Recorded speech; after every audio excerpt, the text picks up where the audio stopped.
I would like to share something with you that I'm sure many of you can relate with. As a child, I learned that expressing feelings was unsafe.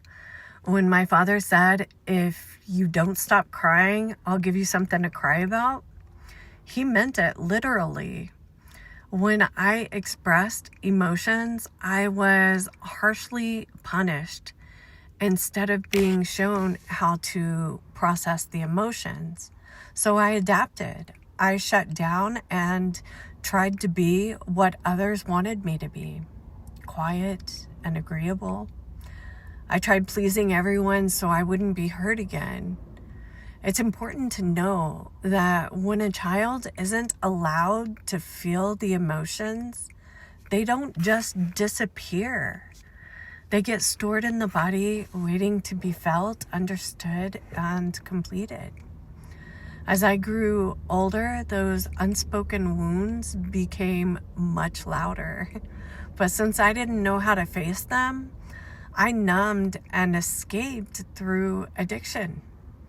It took me years to understand that addiction wasn't my failure.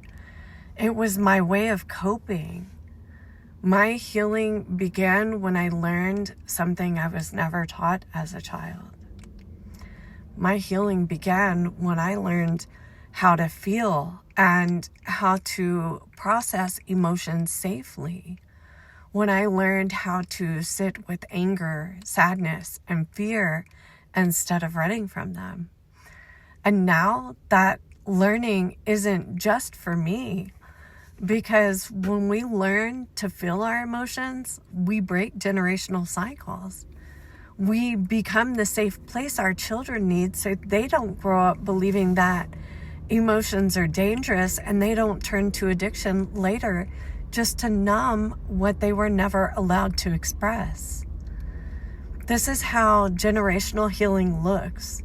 We learn what we were never shown. We offer compassion where we once received punishment, and we give emotional freedom to the next generation by freeing ourselves. So if you were raised to silence your feelings and now fight addiction, numbing, or people-pleasing, please hear this. You're not broken. You're capable of healing, and your healing becomes protection for our next generation. Feeling is not a threat. It's the doorway of freedom for you and for your children.